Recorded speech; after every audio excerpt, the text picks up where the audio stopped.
G'day battlers, and today we are not going to be doing any battling because today instead I want to thank you all for getting the channel to 1,000 subscribers. So it is a massive milestone and not one that I really expected to reach, and I'm really thankful to every single one of you for supporting the channel over this past year and a bit.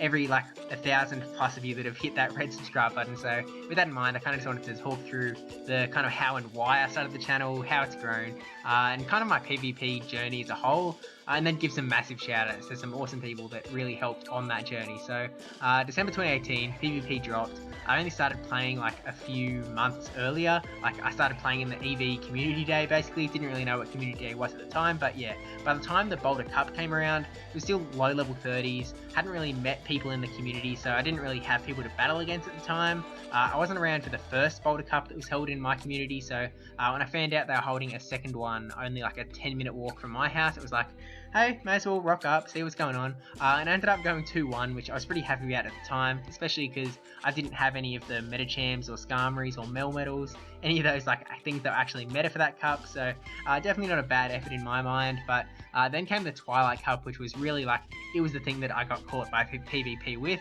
So still no one to battle against, so I turned to YouTube to kind of learn how to Twilight Cup. I was starting up on Game Press's Meta Simplified infographic. I was watching Purple Kyogre's battle videos to kind of start to figure out the practical matchups of Twilight Cup. So I started to just slap my team together. Didn't really have any of the good Pokemon because I was still level 33, hadn't played for that long, so I couldn't pick any of the big picks like Azumarill, didn't have the Pokemon that were that good. So from this infographic, from the Game Press infographic, which I definitely studied at the time, I ended up only using Toxicroak and Golbat from that main ring in the middle. And for all of my other picks, I ended up using Quillfish, Venusaur, and Tyranitar, which you can see in those wildcard slots on the right. And then Spiritomb was my 6th pick, which I had no intention of actually using. It was kind of just because I only wanted the other 5 Pokemon and didn't have any Ghost on my team, so I was like, hey, may as well bring one. And the top player in the community at the time kind of sweeps the Boulder Cups, absolute domination. He kind of looked at the team and went, whoa, you've got a really good team there. And I was just kind of cool. Didn't really know what was going on, and then I ended up sweeping 4-0, which I was not expecting at all. I was super chuffed, and I think that was the day that, yeah, PvP was really solidified as something that I wanted to keep doing. So after winning an online Tempest Cup that I set up for next month, started thinking about making a YouTube channel which could potentially pass on that help that I got during the Twilight Cup, so a tit for tat kind of deal, quid pro quo, but with YouTube. And so at the start of April, I've made the channel, hit the create button, and so I couldn't actually call the channel Steve7, not only because no one would know how many E's are in it, but also because YouTube doesn't actually let you have a name with more than 3 of the same letter in a row. So PvP Steve was the next best thing, and I made a shoddy little Kingdom Cup battle commentary video up against my first actual battle partner, so Ratbag QLD. I met him in the Zoe2Dots Discord server, and we did a lot of battles together there at the time, and so he was in a lot of my videos at the time, and yeah, the video was very average, and you can just feel the lack of confidence in recording video audio at the time. It just comes through the screen, but over time it got there, and I shared the video in some Discords kind of asking for some advice, what should I improve for future videos, and the one and only Best in West was actually the one who came to the rescue and provided me a lot of advice. So he suggested that I speed up the videos because ×1 speed feels so slow, and also to get some sort of background music going to fill that dead air, which it took me a long time to actually get that background music going before I settled on something that I liked. Even the music you're hearing now, which has been in every video for so long, that was supposed to be a temporary music till I found something else, but it's around, so maybe it'll change one day, maybe it won't. But I did take the first half of his advice very seriously. Next video, I sped up the video by ×1.5. I recorded it at 6 AM in the backyard of a mate's place that I was staying the night at with the fellas the night before, and so there were tons of birds chirping away in the trees all around. The audio was terrible quality, but I knew I had to just keep the videos coming out, so that was video number 2. And then video number 3 is where it really all exploded. I won my local Kingdom Cup with a pretty conventional team, except for the fact that I used Dragonair as a sort of safe switch, sacrificial swap type of Pokemon, which wasn't really a big thing at the time. I posted it to Reddit and it just exploded with over 3,000 views, over 100 subscribers just from like the one video, and it was just a total jumpstart to the channel as a whole, especially on like the third video. It really made me feel pretty special at the time, and that was like only the part 1 video, because at the time I had like the mindset that you should split it up into part 1 and part 2, because a 25-minute video would just be way too long. But you know how times have changed. But yeah, it meant that part 2 video uploaded the next day also got over 1,000 views, which I mean I was just really chuffed at the time. Like, it was really cool. And I mean, not only that, as a result of all of that, like Arcos00, who was doing weekly meta-analyses at the time, actually highlighting that next week after I posted my videos that Dragonair usage and performance both increased. So whether that was because of the videos or not, we'll never know, but it was definitely cool to think about at the time. And I kind of just kept making content from there, and people kept watching, which was like super cool.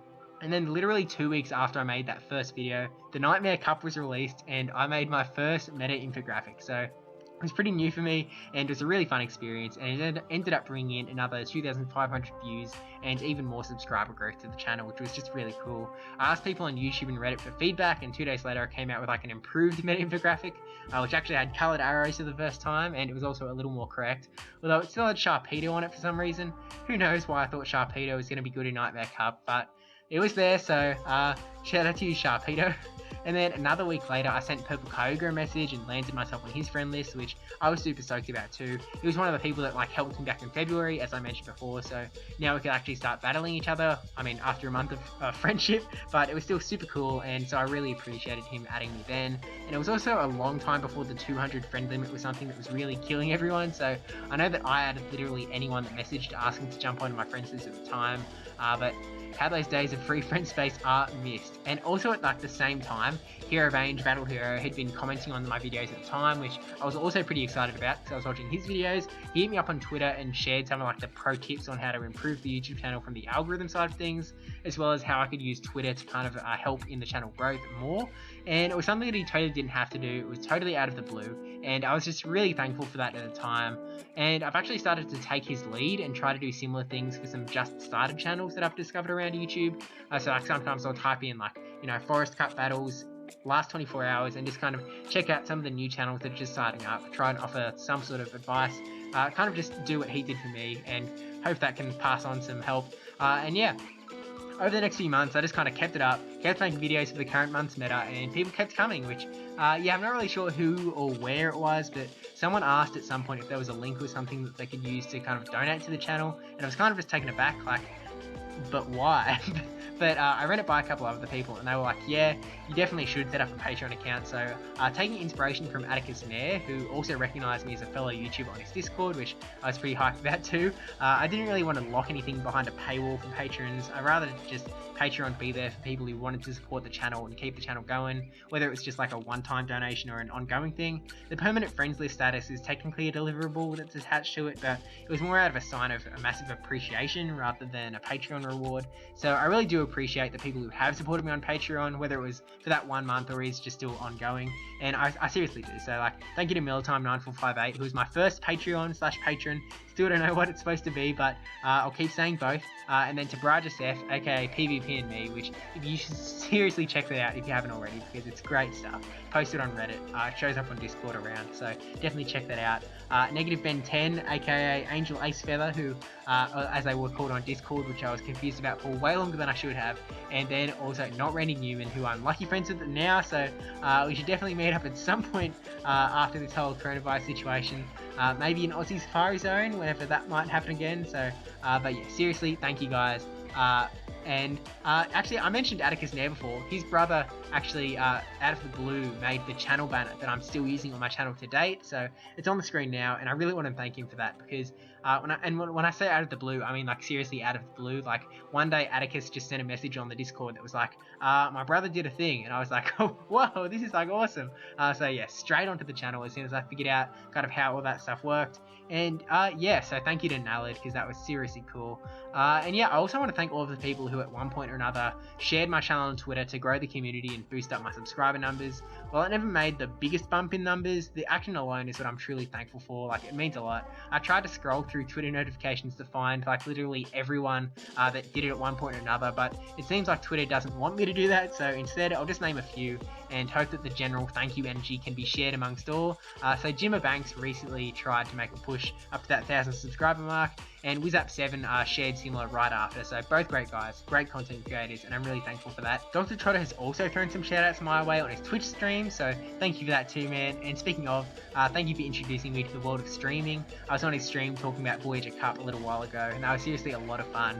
And I think it's definitely made some room for maybe some streaming coming out to a PvP Steve channel near you. So watch this space. But also congrats on Dr. Trotter for Dr. Trotter for being regional champ. So yeah, seriously congrats, man. And this video is already getting way longer than I expected, so I'll try and speed around these next few thank yous. So yeah, I did mention Purple Koga before because he was the first, but thank you to all of the other content creators who spared a friend spot for that little old PvP Steve when I was such a small channel. Really meant a lot at the time, and it still does, so thank you very much. I know that Jimmer Banks is still dodging my calls and is way too scared to battle, but seriously, thank you nonetheless. And thank you to everyone who I've ever battled in one of my videos over the past year plus. Thank you to my local community who were like, they were a lot of my first subscribers, and I really appreciate them, even if they have names that are way too hard to pronounce. So thanks for that, Bakakukokia. But thank you to everyone who has ever commented on or liked or even just watched one of my videos, because without you guys this would be a very lonely channel with some random Aussie guy talking to himself about competitive Pokemon Go. So yeah, and a special thank you to all of that 1,000 plus of you who have hit that red button, because it does mean a lot. And I mean, next stop 1,000,000 subs, hey? Off we go. Get clicking. But yeah, with that said, it's an amazing feeling to be able to do all of this, and it's incredibly rewarding when I like receive messages saying that I helped someone to go 4-0 or 5-0, or even just helped it all in their tournament preparation. It's just amazing to hear, and I'm incredibly glad to have been able to help in like any way, whether it's like through the meta infographic videos or the battle commentary videos. So yeah, thank you for watching this very long, drawn out video. Don't forget to like, comment, subscribe, especially that subscribe one, and I'll see you in the next video. You didn't think I wasn't going to say something extra here, did you? Man, come on. Anyway, Forest Cup time.